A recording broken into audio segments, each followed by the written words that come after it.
Hurricane Shane Burgos, who in a couple of weeks' time is back in action, where he's facing Charles Jourdain on the 16th of August. Shane, great to sit down and chat. How are things at you today? Good, man. Thanks for having me. One session down, got another one coming up in a little bit, but it's going good. I wanted to ask first and foremost, Shane, because I had a little bit of a look at your UFC record. This is going to be your 7th fight in the state of New York. Now, yeah.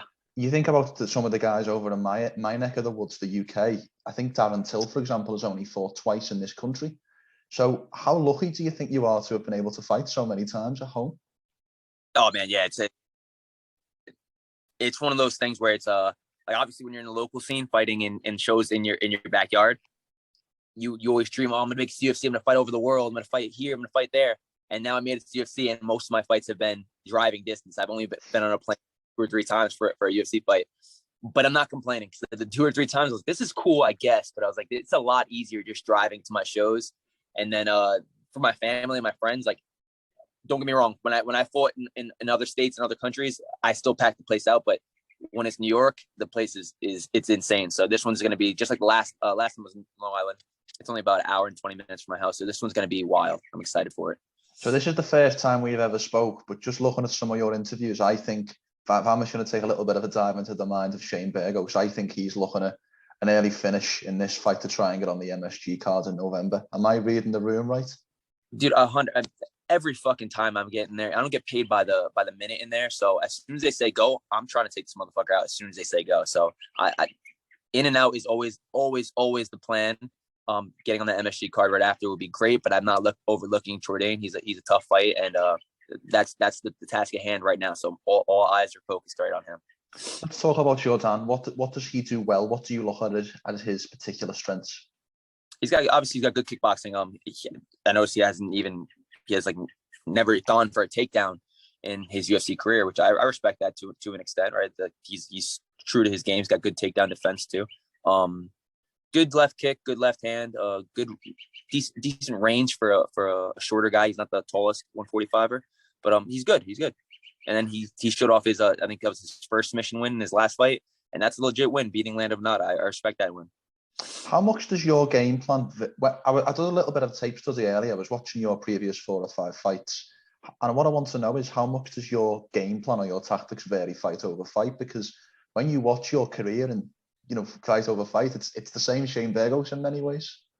Yeah, you got to watch my amateur fights and my fights before the UFC, because I have a lot of submission wins, a lot of takedowns before the UFC, and then I don't know what happened. My style a little bit, I just adapted and changed to where I noticed that I like fighting in uncomfortable positions, because I know if I'm uncomfortable, I know my opponent's even more uncomfortable, and they usually break in those situations. So I know. I don't know what fight happened at, but I think it happened somewhere along during my UFC career that I know, like when I'm in a firefight, that's where I thrive, and I can be comfortable there. Mm. I know on the other side they're not nearly as comfortable, and it breaks a lot of people. So I feel like in my last fight I showed up a little bit more with the kicks and stuff like that, but this one I want to show even more. So this is a question I wanted to ask you, and I don't mean any disrespect in any way by the way I frame this, so please don't take any offense. But when I think about Shane Burgos, I think about his long jab, I think about his hooks to the body, I think about the teep kick, I think about the range and the pressure, But Shane, what I'd like to know is, what is the kind of most underrated part of your game, the part that people maybe don't see, or the part that people don't maybe highlight as much as maybe they should? Yeah, no disrespect in that at all. I couldn't see where I could get disrespect from that, but I appreciate that. You guys got to see me in the training room. I feel like I show a lot more in training than I do in my fights. Because think about it. For a training camp, we got fucking 6, 8, 12 weeks, and I'm always in training anyways. But then in the fight, you only got 15 minutes to show it. So a lot of times we don't get to show it. So some things that I'm good at that people don't really know without giving too much. I can fucking wrestle. A lot of people are surprised that they're like, wait, Shane can wrestle? Yeah, I can actually fucking wrestle. Obviously, I've shown off my takedown defense. I think I have the highest takedown defense in the division, or somewhere up there. But I can offensively wrestle too, and I haven't really shown that too much because I like knocking guys out. I like punching guys in the face. I don't really like wrestling. Don't get me wrong, but a nice takedown does feel good. A big slam, a big lift, a big dump. It does feel good. But it's one of those things, like when you get in there, you got to remind yourself, like, You can do everything. You don't just need to fucking punch this guy in the face. You don't need to just kick him. You don't need to just elbow and knee. You can go for takedowns. You got great submissions too. So I think people will be surprised at how good my offense wrestling is. 100%. Once again, as I mentioned there, you know, Shane Burgos is a war fighter, if you like. You got a little bit of that marvelous Marvin Hagler in you with the war hat. But is there anyone in the division where you go, maybe I wouldn't fight in that style, maybe I would fight a little bit differently, maybe I would introduce more wrestling? Caught me on the spot right now. Off the top of my head, I can't think. I can't think off the top of my head, because I do think that style does work well against most guys. Hard one to answer, honestly. You know, it's funny. My last fight, Billy, he fights very similar to me with the pressure style, because he basically does the same thing as I do, just goes forward from bell to bell. And in that one, I wanted to show a little bit more of my range and just not just pressuring him so much. I ended up doing that a little bit, but then I had to get back to my old style too. So it's a hard one to answer, though. If we think about, obviously you're ranked number 14 at featherweight now, and if we think about the last fight against Quarantillo and then the upcoming fight against Jourdain, you're defending your rank, you're kind of defending your place in the division. I'd like to know, are these kind of the most difficult fights? Because in terms of your positional ranking of the division, you maybe don't get too much on the other side, except for maybe the paycheck and the extra W. Exactly. All I'm fighting for the last two fights, feels like is a paycheck and some respect. Put some fucking respect on my name, right? Like, I had to defend my spot, which I'm okay with. I was coming off of 2 losses, so I respected that, and it was a tough opponent.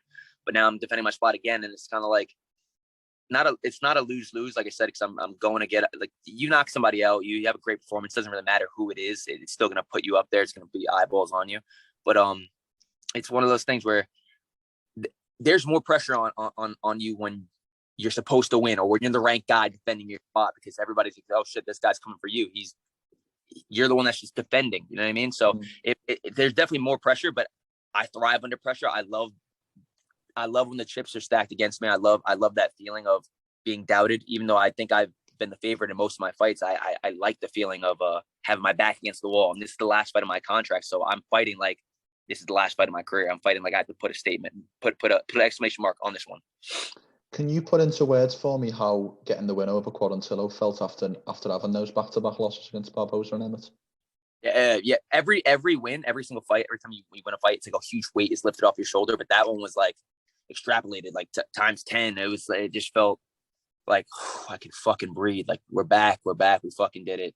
It wasn't an easy one, but we fucking got the job done. It was just like finally like just a sigh of relief. Like, let's go home and eat some junk food with my kids now. 100%. I'd like to very quickly talk about your brother Ryan, because as I understand it, he's an upcoming amateur. Memory serves. No, bro. Has he just? I saw he'd signed with First Round this week, but Does he just want to know? Yeah. Yeah.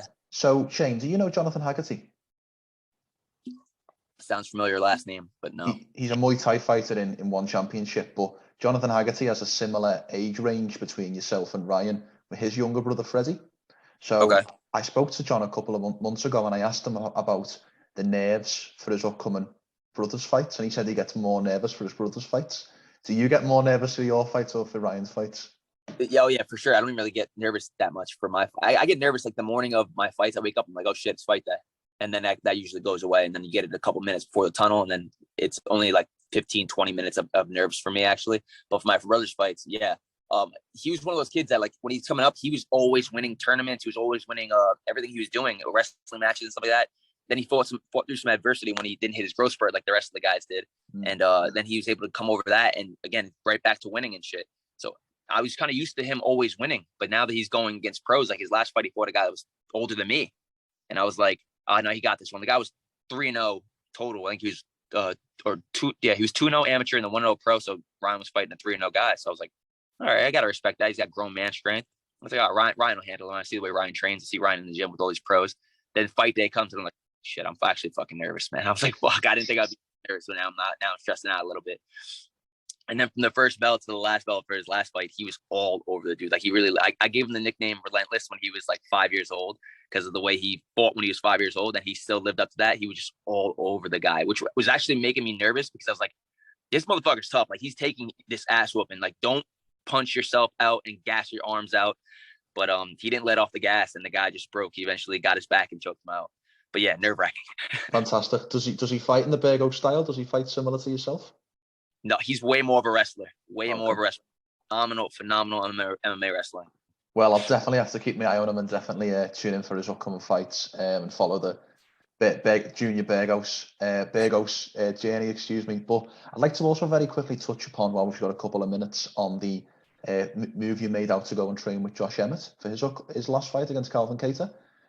First and foremost, what was that like, training with an ex-opponent? And was that in any way difficult for you, training with someone who took an L, put an L on your record? At first, it was a little like, I remember when I got the DM, I was like, oh, this is weird. And then I was like, you know what? Like, it's a good opportunity. And rematches are so hard to come by in this sport that I'm like, the odds of us fighting again, it's going to be slim. And I was like, you know what? Fuck it. I'll go out there, get my feet wet, try my shit that I do in the gym. All my guys that already know I'm going to do it. Try it on a different guy. Just get a completely different look, and then also give him some looks. And I feel like it was a give and take kind of thing. Like, I was giving a lot, giving him the looks he was looking for, but he was also giving me the looks I was looking for. So I was like, this is actually a two-way street where I'm getting a lot. And we also did a bunch of other stuff, like trained at Chris Holdsworth's gym, did private session with Danny Castillo, did private boxing session with his boxing coach, Joey Rodriguez. And all the guys there were fucking awesome, super nice, super respectful. Everybody was super humble, super helpful. So it was a great experience. 100%. I'd just like to finish very quickly, and I won't ask you for the most standard question in MMA media, which is give me a prediction for your fight. What I'd like to ask instead is, Shane, we're at the end of June 2022 now. What are your goals for the next 12-month period? What do you want to accomplish by the end of June 2023? This time next year, I want to be in the top 7, top 8 at this point. In 1 year, I think I can bang out at least 3 more fights in that time split. Yeah, three more fights. So by then, I want to at least main eventing one of these fight nights or something like that, or a really big spot on a pay-per-view card by this time next year. 100%. I can't wait to see it, and thank you so much for your time, and look forward to seeing you back in action in 3 weeks. Thank you, brother. Before we finish, Shane, how can people find you on social media, and anything you'd like to shout out, sponsors? The floor is yours for the last word. On Instagram at @HurricaneShane_, Twitter at HurricaneShaneB. Appreciate all the support. Appreciate all the fans and everybody out there. My family, my loved ones, my team Tech Showman, Believely Athletic Training, all my sponsors. Thank you guys. I appreciate you, and I appreciate the time today, brother.